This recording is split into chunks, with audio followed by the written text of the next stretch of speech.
आपने अभी देखा होगा कि जब पत्रकार नहीं खरीद पाते हैं ना तो चैनल ही खरीद लेते हैं।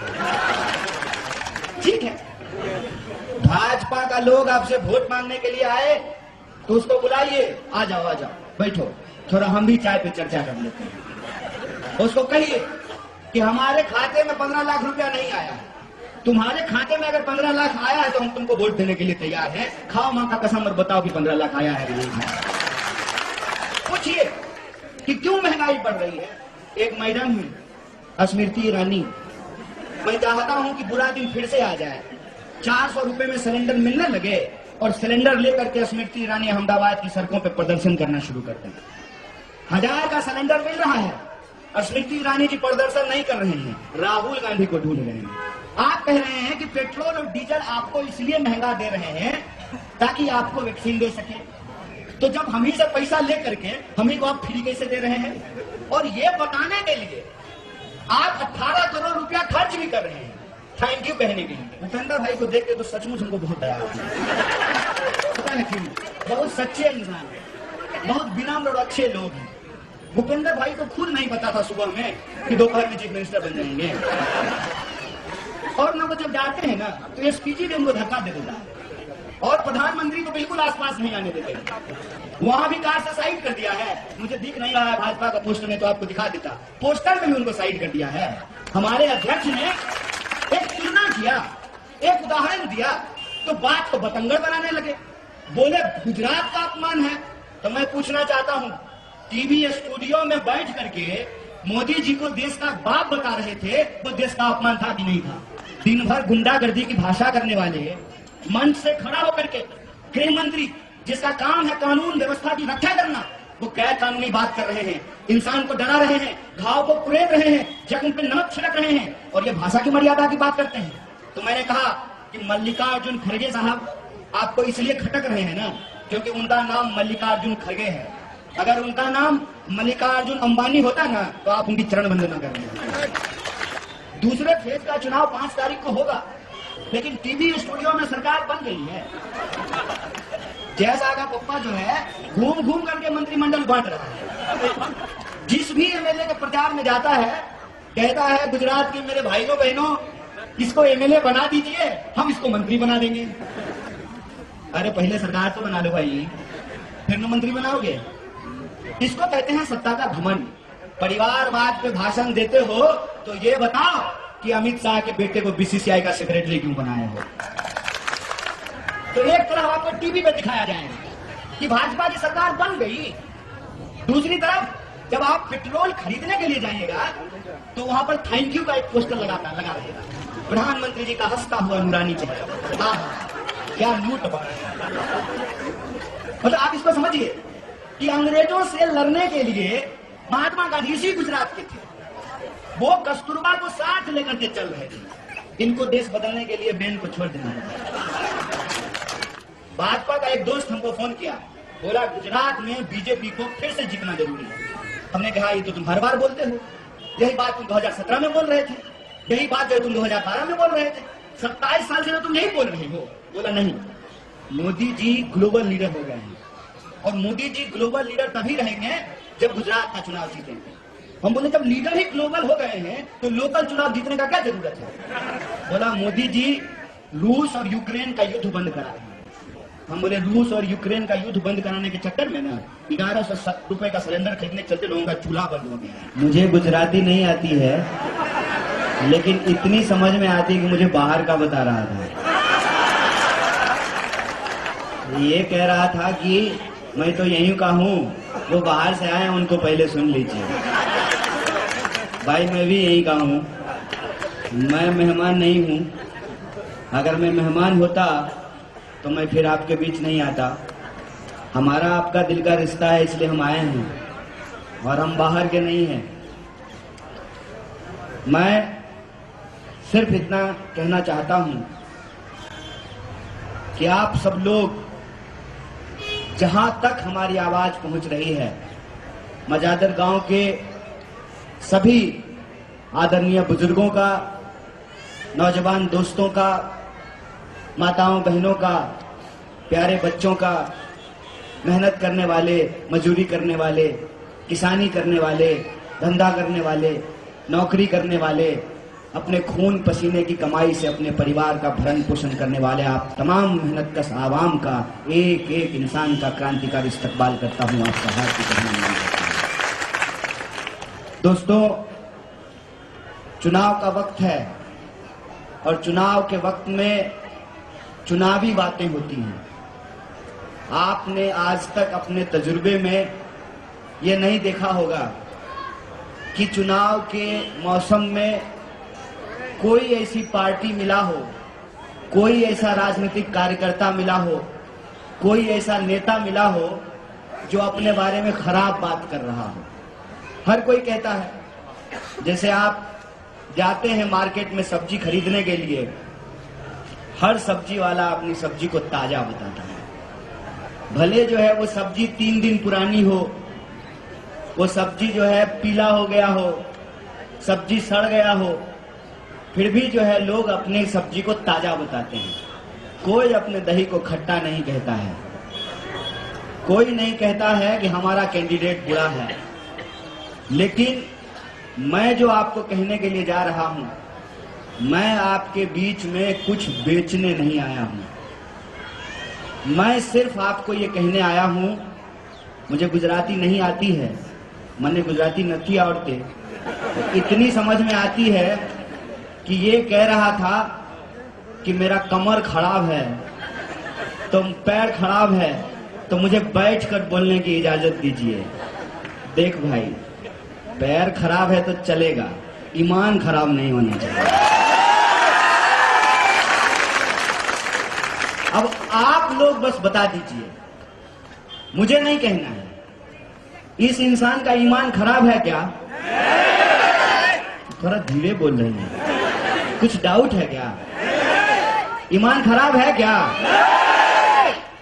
तो हमारे पास एक ऐसी आवाज है जो सिर्फ गुजरात में ही नहीं, पूरे देश में अन्याय के खिलाफ लड़ने के लिए मशहूर है। और इसीलिए ना, रात को आसाम से पुलिस आई। सिर्फ गुजरात की पुलिस आई लव यू नहीं बोलती है, आसाम की पुलिस भी आजकल इसको इलू इलू बोल रही है। आदरणीय प्रधानमंत्री जी की कृपा रही, जय शाह के पप्पा का मोहब्बत अगर इसी तरह से हम लोगों को मिलता रहा तो आसाम क्या 7 मुल्कों की पुलिस ढूंढेगी भाई साहब। क्या है ना कि 2 तरह के लोग हैं। एक वो लोग हैं जिनका ईमान बिकाऊ है, एक वो लोग हैं कि कोई ऐसा नोट छपा ही नहीं है कि हमारा ईमान खरीद ले। और आपने अभी देखा होगा कि जब पत्रकार नहीं खरीद पाते हैं ना, तो चैनल ही खरीद लेते हैं। ठीक है, कहते हैं कि दौर होता है हर चीज का। जब यहां पे माउंटबेटन आया था ना, तो उसको नहीं लगता था कि ब्रिटिश राज कभी समाप्त होगा। जब लॉर्ड कर्जन आया था, तमाम जब अंग्रेज के अफसर आए थे, घोड़े पे चलते थे ना, तो उनको अंदाजा नहीं था कि नंगे पांव चलने वाले लोग, खाली बदन अपने खेतों में खून पसीना बहाने वाले लोग किसी दिन उससे डरना बंद कर देंगे और उनके टैंक के सामने खड़ा होकर के कहेंगे, अंग्रेजों भारत छोड़ो, हमको स्वराज चाहिए। होता है, लगता है, जब आपको सत्ता मिल जाती है ना, तो अहंकार हो जाना स्वाभाविक है। और सत्ता का अहंकार देखिए कि चुनाव अभी हुआ भी नहीं है, अभी एक ही फेज का चुनाव हुआ है, दूसरे फेज का चुनाव 5 तारीख को होगा, लेकिन टीवी स्टूडियो में सरकार बन गई है। जय शाह का पप्पा जो है घूम घूम करके मंत्रिमंडल बांट रहा है। जिस भी एमएलए के प्रचार में जाता है, कहता है गुजरात के मेरे भाइयों बहनों, इसको एमएलए बना दीजिए, हम इसको मंत्री बना देंगे। अरे पहले सरकार तो बना लो भाई, फिर न मंत्री बनाओगे। इसको कहते हैं सत्ता का घमंड, क्योंकि उनको ये लगता है कि इंसान अपनी सारी समस्याओं को भूल जाएगा, रोजी का सवाल, रोटी का सवाल, शिक्षा का सवाल, बीमारी का सवाल, सड़क का सवाल, सब सवाल भूल जाएगा। अगर इंसान को उसकी भावना भड़का करके, उसके मन में नफरत पैदा करके, उसके मन में डर पैदा करके अगर इंसान को आपस में लड़ा दिया जाए तो लोग रोजी रोटी का सवाल भूल जाएंगे। ऐसा काम हो रहा है, ऐसा काम पिछले 27 साल से हो रहा है। इसीलिए तो चुनाव 2022 में हो रहा है और गाना 2002 का बजा रहा है। इसीलिए हो रहा है ना। उनको लगता है, क्योंकि दो तरह के लोग इस देश में हमेशा रहे हैं। एक वो जो सत्ता के सामने सच के लिए आंख में आंख डाल करके सवाल करते हैं और घुटना टिका करके अड़ करके खड़ा हो जाते हैं। चाहे उनके ऊपर टैंक चला दिया जाए, घोड़े दौड़ा दिए जाएं, हाथियों से उनका सर कुचल दिया जाए। और आजकल तो हम लोग साइंटिफिक टेक्नोलॉजिकल रेवोल्यूशन में जीते हैं ना, तो आजकल नकली वीडियो बना करके लोगों को जेलों में ठूस दिया जाता है। ये होता आया है। लेकिन दूसरे वो लोग भी होते हैं जो सत्ता के साथ चाय पे चर्चा करने लगते हैं। आजादी के आंदोलन के दौरान भी दो तरह के लोग थे। एक वो जो अंग्रेजों के खिलाफ जंग लड़ने, एक वो जो अंग्रेजों से पैसे लेकर के अंग्रेजों के लिए चापलूसी कर रहे थे, अंग्रेजों के लिए जासूसी कर रहे थे। आज 21वीं सदी में 2022 में भी दो तरह के लोग हैं। एक वो हैं जो लोभ और डर के चलते सत्ता के साथ हाथ मिला लेते हैं। दूसरे वो लोग हैं जिनका ईमान बिकाऊ नहीं है, इसीलिए वो सत्ता के आंख में आंख डाल करके सवाल पूछते हैं कि रे भाई, परिवारवाद पे भाषण देते हो तो ये बताओ कि अमित शाह के बेटे को बीसीसीआई का सेक्रेटरी क्यों बनाए हो? ये बताओ कि 45 साल में देश में सबसे ज्यादा बेकारी क्यों है? ये बताओ कि 22 बार गुजरात के अंदर प्रश्न पत्र लीक क्यों हुआ है? ये बताओ कि जब देश में महामारी फैली हुई थी तो अहमदाबाद के सिविल अस्पताल में लोगों को ऑक्सीजन सिलेंडर क्यों नहीं मिल रहा था? ये बताओ कि किसानों को क्यों आत्महत्या करनी पड़ती है, क्यों उनके फसल का दाम नहीं मिलता है? ये बताओ कि नोटबंदी करने के बाद आपने वादा किया था कि भ्रष्टाचार रुक जाएगा, भ्रष्टाचारियों को पकड़ा जाएगा, सरकार जब आएगी तो काला धन आएगा, सबके खाते में 15 लाख पहुंचाया जाएगा। कितने लोगों के खाते में 15 लाख पहुंचाया? भाजपा का लोग आपसे वोट मांगने के लिए आए तो उसको बुलाइए, आ जाओ बैठो, थोड़ा हम भी चाय पे चर्चा कर लेते हैं। उसको कहिए कि हमारे खाते में 15 लाख रुपया नहीं आया है, तुम्हारे खाते में अगर 15 लाख आया है तो हम तुमको वोट देने के लिए तैयार हैं। खाओ मां का कसम और बताओ कि 15 लाख आया है कि नहीं आया। पूछिए कि क्यों महंगाई बढ़ रही है। एक मैडम है स्मृति ईरानी, मैं चाहता हूं कि बुरा दिन फिर से आ जाए, 400 रुपए में सिलेंडर मिलने लगे और सिलेंडर लेकर के स्मृति ईरानी अहमदाबाद की सड़कों पे प्रदर्शन करना शुरू कर दें। 1000 का सिलेंडर मिल रहा है और स्मृति ईरानी जी प्रदर्शन नहीं कर रहे हैं, राहुल गांधी को ढूंढ रहे हैं। एक बात याद रखिएगा, और हमको सत्ता की चापलूसी करनी नहीं आती है। अगर सत्ता की चापलूसी करनी होती ना तो हमारे साथ बहुत सारे लड़ने वाले लोग हैं, आज यहां नहीं बैठे हुए हैं, वहां आई लव यू बोल रहे हैं।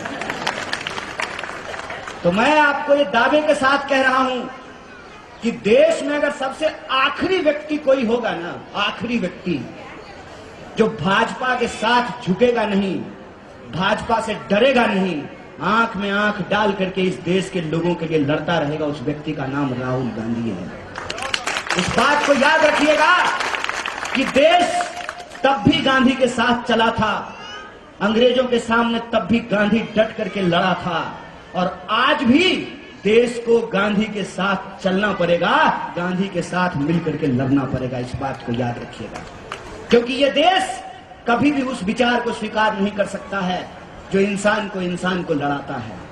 जो इंसान को लड़ाने वाली ताकतें हैं कुछ वक्त के लिए उनको सफलता मिल गई है और उनको लगता है कि वो कभी नहीं हारेंगे, तो मुझे लगता है कि उनको इतिहास की समझदारी नहीं है।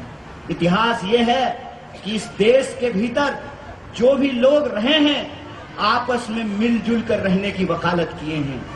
आपको सुनकर के आश्चर्य होगा, राम जी की निकली सवारी, राम जी की लीला है न्यारी, इस गाने को मोहम्मद रफी ने गाया था। ये इस देश का इतिहास है कि हम कौन हैं और आप कौन हैं, इसको अलग नहीं किया जा सकता है। और इंसान की हकीकत यह है कि हमको भी मच्छर काटता है ना डेंगू का, मेरा नाम कन्हैया है, माथे पे तिलक है, तो हमको भी डेंगू ही होता है। और अकरम को भी अगर डेंगू का मच्छर काटेगा ना तो उसको भी डेंगू ही होता है।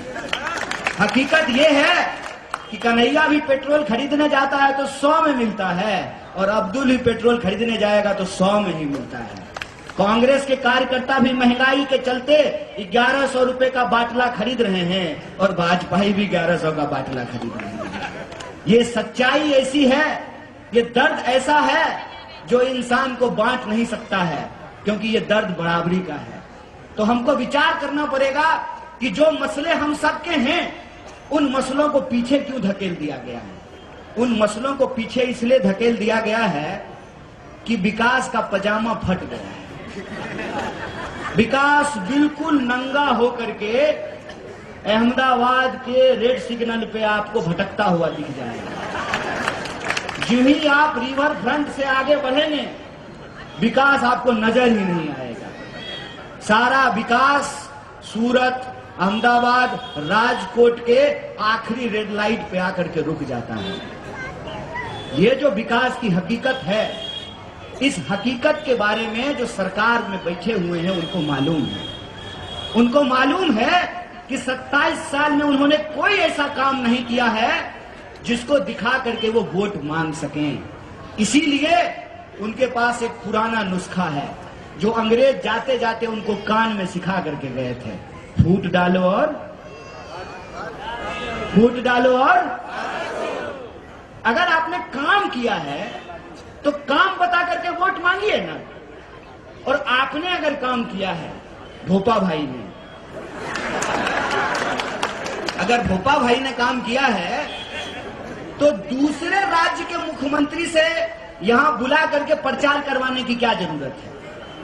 भाजपा के पास अगर ऑलरेडी अक्षय कुमार हैं, आदरणीय प्रधानमंत्री मोदी जी, तो असरानी से प्रचार करवाने का क्या जरूरत है। कोई बिहार से आके, असम से आके, दिल्ली से आके, हैदराबाद से आकर के गुजरात की महान जनता को क्या सिखाएगा जिस भूमि पे महात्मा गांधी और सरदार वल्लभ भाई पटेल पैदा हुए। आप बताइए इसकी क्या जरूरत है। इसकी जरूरत इसलिए पड़ रही है कि उनको मालूम है कि उन्होंने कोई काम नहीं किया है। वो क्या कर रहे हैं ना, एक तरफ टीवी से माहौल बना रहे हैं, दूसरी तरफ प्रचार करके माहौल बना रहे हैं। तो प्रचार का एक गणित आप समझ लीजिए, बार बार टीवी में जो आपको चीज दिखाई जाती है जरूरी नहीं है कि वो सही होता है। बार बार हर गाने के बाद, हर न्यूज के बाद, हर फिल्म चलता है तो हर ब्रेक में आपको ये दिखाया जाता है कि फेयर एंड लवली लगाने से मुंह गोरा होता है।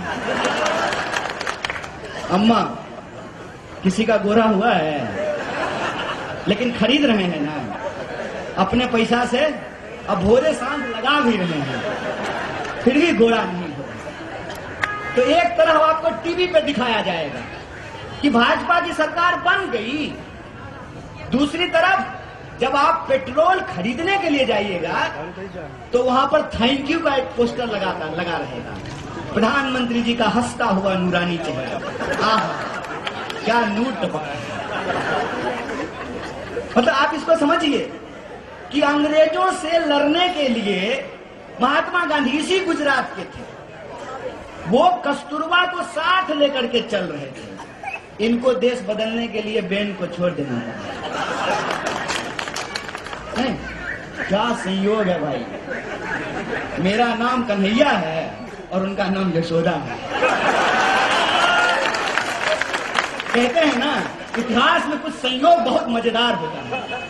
उनका हंसता हुआ नूरानी चेहरा आप देखेंगे तो उस पर लिखा रहेगा, थैंक यू मोदी जी, आपने हमको फ्री वैक्सीन दिया है। कैसे दिया है? आप कह रहे हैं कि पेट्रोल और डीजल आपको इसलिए महंगा दे रहे हैं ताकि आपको वैक्सीन दे सके। तो जब हम ही से पैसा ले करके हम ही को आप फ्री कैसे दे रहे हैं? और ये बताने के लिए आप 18 करोड़ रुपया खर्च भी कर रहे हैं थैंक यू कहने के लिए। अरे थैंक यू कहने के लिए 18 करोड़ खर्च करने का क्या जरूरत है? व्हाट्सएप यूनिवर्सिटी है आपके पास, एक बार थैंक यू लिखिएगा सब जगह पहुंच जाएगा। हकीकत क्या है? हकीकत यह है कि दुनिया भर की सारी गैर जरूरी बातें होंगी, लेकिन आपका जो जरूरी मसला है उस पर कोई चर्चा नहीं होगा। भाजपा का एक दोस्त हमको फोन किया, बोला गुजरात में बीजेपी को फिर से जीतना जरूरी है। हमने कहा ये तो तुम हर बार बोलते हो, यही बात तुम 2017 में बोल रहे थे, यही बात जो है तुम 2012 में बोल रहे थे, 27 साल से तो तुम यही बोल रहे हो। बोला नहीं, मोदी जी ग्लोबल लीडर हो गए हैं और मोदी जी ग्लोबल लीडर तभी रहेंगे जब गुजरात का चुनाव जीतेंगे। हम बोले जब लीडर ही ग्लोबल हो गए हैं तो लोकल चुनाव जीतने का क्या जरूरत है? बोला मोदी जी रूस और यूक्रेन का युद्ध बंद करा रहे हैं। हम बोले रूस और यूक्रेन का युद्ध बंद कराने के चक्कर में ना 1100 रुपए का सिलेंडर खरीदने के चलते लोगों का चूल्हा बंद हो गया है। और मैं आपको बता दूं कि गुजरात का चुनाव आप लोगों को एक जहीन फैसला लेना है। जहीन फैसला इसलिए लेना है कि यहां पे लोकतंत्र का मजाक बना दिया गया है। मजाक ऐसे बना दिया गया है कि सबसे पहले आनंदीबेन पटेल चीफ मिनिस्टर थी कि नहीं थी ना? तो आप यह बताइए कि वो अच्छा काम की कि बुरा काम की? अगर वो अच्छा काम की तो उनको चीफ मिनिस्टर के पोस्ट से क्यों हटा दिया?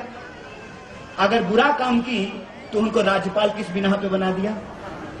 सोच के देखिए, सोच के देखिए मन में। फिर रूपानी साहब को लेके आए, रूपानी साहब अच्छा काम किए कि बुरा काम किए? अगर अच्छा काम किए तो क्यों हटा दिया? अगर बुरा काम किए तो सिर्फ एमएलए का टिकट क्यों काटा? भाजपा से क्यों नहीं निकाल दिया? फिर आए हैं भूपेंद्र भाई। भूपेंद्र भाई को देखते तो सचमुच हमको बहुत दया आती है। पता है क्यों? बहुत सच्चे इंसान हैं, बहुत विनम्र और अच्छे लोग हैं। भूपेंद्र भाई को खुद नहीं पता था सुबह में कि दोपहर में चीफ मिनिस्टर बन जाएंगे। और ना वो जब जाते हैं ना तो एसपीजी भी उनको धक्का दे देता है और प्रधानमंत्री तो बिल्कुल आसपास नहीं आने देते हैं। वहां भी कार से साइड कर दिया है। मुझे दिख नहीं रहा है भाजपा का पोस्टर में तो आपको दिखा देता, पोस्टर में भी उनको साइड कर दिया है। ये गुजरात का अपमान है भाई साहब, ये गुजरात के चीफ मिनिस्टर का अपमान है। भाजपा अगर अपमान का बात करना चाहती है और भाषा की मर्यादा का बात करना चाहती है तो हम तैयार हैं भाजपा के साथ भाषा की मर्यादा पर बात करने के लिए। हमारे अध्यक्ष ने एक तुलना किया, एक उदाहरण दिया तो बात को बतंगड़ बनाने लगे, बोले गुजरात का अपमान है। तो मैं पूछना चाहता हूं, टीवी स्टूडियो में बैठ करके मोदी जी को देश का बाप बता रहे थे, वो देश का अपमान था कि नहीं था? था ना? मोदी जी देश के बाप हैं। तो भाजपा का प्रवक्ता ये बात क्यों बोला? अगर बोला तो देश का अपमान किया कि नहीं किया? जिसका घर शीशे का हो ना उसको दूसरे के घर पे पत्थर नहीं मारना चाहिए। दिन भर गुंडागर्दी की भाषा करने वाले मंच से खड़ा होकर के गृह मंत्री जिसका काम है कानून व्यवस्था की रक्षा करना, वो गैर कानूनी बात कर रहे हैं, इंसान को डरा रहे हैं, घाव को कुरेद रहे हैं, जख्म पे नमक छिड़क रहे हैं और ये भाषा की मर्यादा की बात करते हैं। तो मैंने कहा कि मल्लिकार्जुन खड़गे साहब आपको इसलिए खटक रहे हैं ना क्योंकि उनका नाम मल्लिकार्जुन खड़गे है। अगर उनका नाम मल्लिकार्जुन अंबानी होता ना तो आप उनकी चरण वंदना कर रहे होते। बुद्धिमानी सिखाते हैं, ये बुद्धिमानी नहीं है साहब, इसको बेशर्मी कहते हैं, बेशर्मी। और मेरे मन में ये विचार आता है कई बार कि पैदाइशी बेशरम है कि सुबह सुबह चूरन खाते हैं मालूम है। वोट देता है लोग किस उम्मीद में, टैक्स देता है लोग किस उम्मीद में कि सरकार जनता के समस्याओं से उसको निजात दिलाएगी। रोजी का सवाल, रोजगार का सवाल, किसानी का सवाल, मजदूरों का सवाल, महिला सुरक्षा का सवाल, बिजली का सवाल, पानी का सवाल, इन मसलों को हल करेगी। संविधान ने जो हमको बराबरी का अधिकार दिया, उस बराबरी के अधिकार का ही नतीजा है साहब कि ये जो कुर्सी लगा के बैठे हैं ना महानुभाव साहब, इनका भी वोट एक है और नीचे में जो आप लोग दरी बिछा करके बैठे हैं आपका भी वोट एक है। ये डॉक्टर बाबा साहब भीमराव अंबेडकर के संविधान की ताकत है कि हेलीकॉप्टर पर उड़ने वाला का भी वोट एक है और पैदल चलने वाला का भी वोट एक है। अंबानी साहब का भी वोट एक है और उनके घर में सफाई का काम करने वाले स्वीपर का वोट भी एक है। अगर ये बराबरी का अधिकार नहीं होता ना तो सरकार आपको 5 साल में नजर नहीं आता। ये बराबरी का अधिकार ही हमको ये ताकत देता है कि हम 5 साल में सरकार को उसके काम के आधार पर चुन सकें, उसको जिता सकें, उसको हरा सकें। मैं देख रहा हूं कि जो लोग एक बार गद्दी पर बैठ गए हैं वो लोकतंत्र को अपना बपौती समझने लगे हैं। इसीलिए आप तमाम माताओं बहनों से यह अपील करना चाहता हूं, जिन लोगों को हमने गद्दी पे बिठाया है उनको ये याद दिलाने की जरूरत है कि अगर हम गद्दी पे बिठा सकते हैं तो कान पकड़ करके नीचे भी उतार सकते हैं। लोकतंत्र के साथ मजाक करना बंद करो और ये बताओ कि क्यों गुजरात में सबसे महंगी बिजली मिल रही है। ये बताओ कि जिन लोगों को कोरोना में अपनी जान गंवानी पड़ी उनको 4 लाख का मुआवजा क्यों नहीं दिया गया। ये बताओ कि अगर हम टैक्स दे रहे हैं तो हमको बदले में ऑक्सीजन का सिलेंडर क्यों नहीं मिल रहा है। ये बताओ कि हमारे बच्चे बड़ी मुश्किल से तालीम हासिल करते हैं, शिक्षा हासिल करते हैं, पेट काट करके माँ बाप अपने बच्चों को पढ़ाते हैं, इंजीनियरिंग करते हैं, MBA करते हैं, कॉमर्स की पढ़ाई करते हैं और जब एग्जाम देने जाते हैं तो प्रश्न पत्र लीक हो जाता है। ये बताओ कि इस बढ़ती हुई बेरोजगारी के लिए कौन जिम्मेवार है। ये बताओ कि इस बढ़ती हुई महंगाई के लिए कौन जवाब है। इन सवालों का जवाब हमको तय करना पड़ेगा। इन सवालों की जवाबदेही हमको तय करनी पड़ेगी। इसीलिए मैं कहता हूं कि गुजरात में सिर्फ 2 तरह का वोट है। एक वोट वो है जो गुजरात में चल रहा है ना वही चलता रहेगा। दूसरा वोट वो है जो इस बात को समझता है कि हमारे नाम पर किस तरीके से धोखाधड़ी की जा रही है, जो ये समझता है कि जो चल रहा है उसको रोकना जरूरी है। अगर उसको नहीं रोका गया तो लोकतंत्र को अपनी बपौती समझने वाले लोग लोकतंत्र का गला घोंट देंगे और ये जो परिवर्तन करने वाले लोग हैं उनको एक मुश्त होकर निर्णय लेने की जरूरत है। मैं बार बार कहता हूं, एक पत्रकार ने हमको पूछा कि क्या होगा गुजरात के चुनाव में। हमने कहा कि गुजरात के चुनाव में सिर्फ 2 चीज हो सकता है। गुजरात के चुनाव में तीसरा कुछ नहीं होगा। गुजरात के चुनाव में या तो 27 साल से जो चल रहा है वही 5 साल और चलेगा, अन्यथा दूसरा चीज ये होगा जो 27 साल में चल रहा है उस पे विराम लगेगी और गुजरात में परिवर्तन होगा। गुजरात में ये होने जा रहा है। और ये जो 2 लोग हैं ये 2 तरह के सोच के लोग हैं। एक सोच वो है जो ये कहता है कि मोरबी में जो घटना हुई उस घटना के लिए सरकार की कोई जवाबदेही नहीं। एक वो लोग हैं, एक उस सोच के लोग हैं। दूसरे वो लोग हैं जिनको लगता है कि मोरबी में जो घटना हुई उसमें सरकार की लापरवाही है और ये जो सरकार की कोई जवाबदेही और सरकार की लापरवाही मानने वाले जो 2 सोच हैं उनको फैसला लेने की जरूरत है। और आप जानते हैं जो हर हाल में सरकार की कोई जवाबदेही नहीं मानते हैं वो लोग इकट्ठा हैं और एकजुट हैं। चाहे कुछ हो जाए वो जानबूझ करके सोने का नाटक कर रहे हैं, इसीलिए आप उनको जगा नहीं सकते हैं। लेकिन जिनको लगता है कि सरकार की लापरवाही है और सरकार की लापरवाही का ही नतीजा है कि चौकीदार को जेल में डाल दिया है और चोर को भगा दिया है, ये जो लापरवाही है इस लापरवाही का हिसाब हमको लेना पड़ेगा।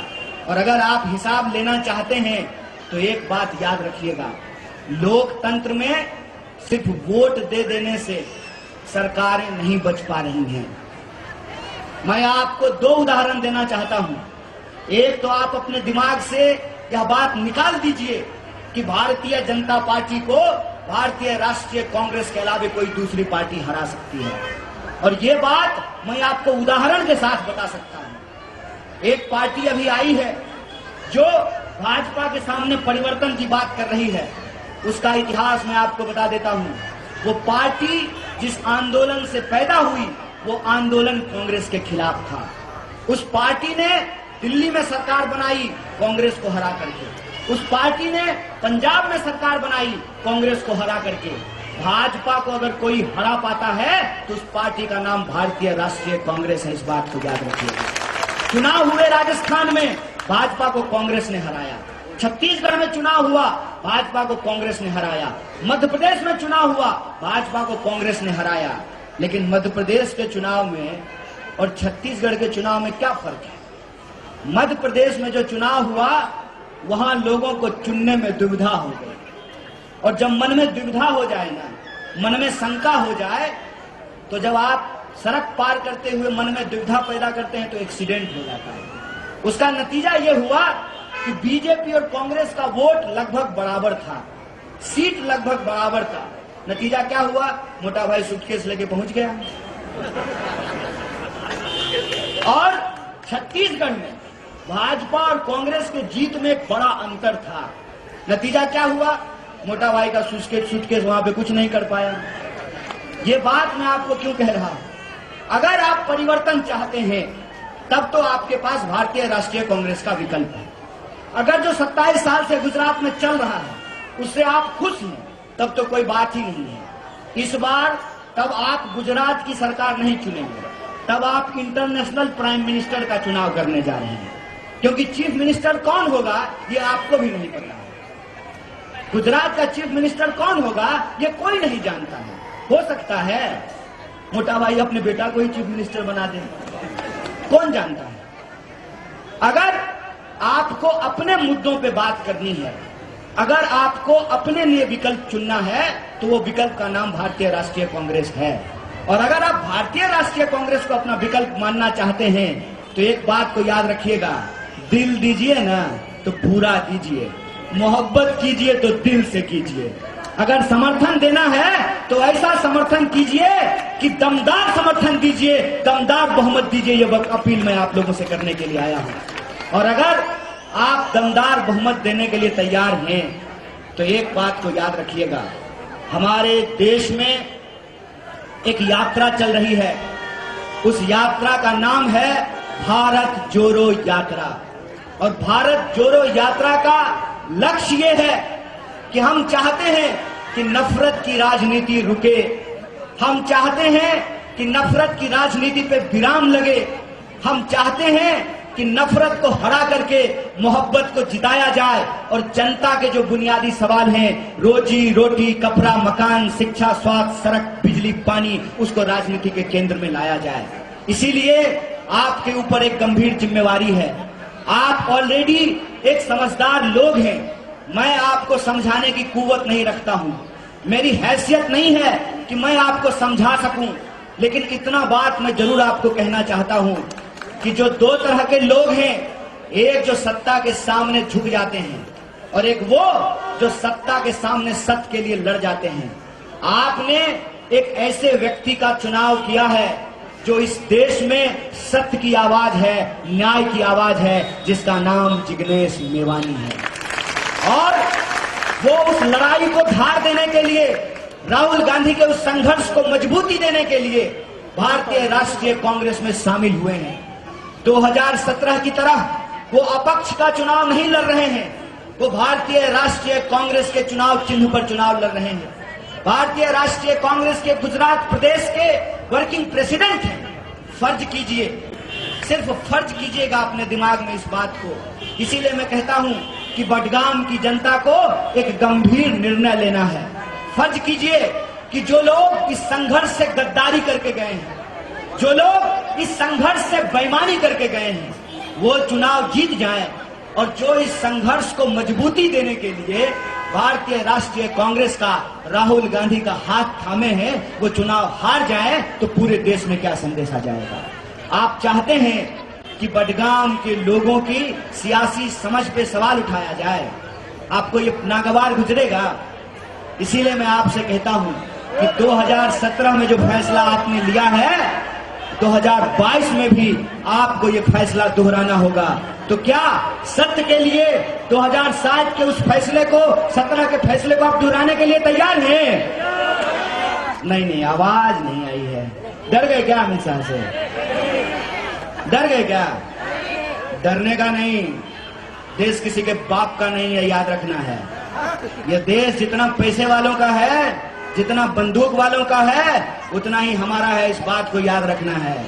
इस बात को याद रखना है कि हमारे पुरखों ने जान गवा करके ये आजादी हमको दिलाई है। इस आजाद देश में, आजाद मुल्क में हमारी आजाद आवाज को कोई चुप नहीं करा सकता है। तो बोलिए, आप 2017 में जो निर्णय लिए थे, वही निर्णय 2022 में दोहराने के लिए तैयार हैं? लड़ाई की आवाज को, संघर्ष की आवाज को मजबूती देने के लिए तैयार हैं? अगर तैयार है ना, तो फिर ऐसे काम नहीं चलेगा। ये चुनाव फिर एक व्यक्ति का चुनाव नहीं है। ये चुनाव फिर एक पार्टी का चुनाव नहीं है। ये चुनाव ईमान और बेईमान के बीच है। इस बात को याद रखिएगा। इस चुनाव में फिर आपको ऐसे नहीं हिस्सा लेना है कि वोट दे दिए, बात खत्म। अपना तो वोट देना ही होगा। घर घर घूम करके आपको वोट कराना होगा। क्या जी नौजवान लोग, ऐसा होगा?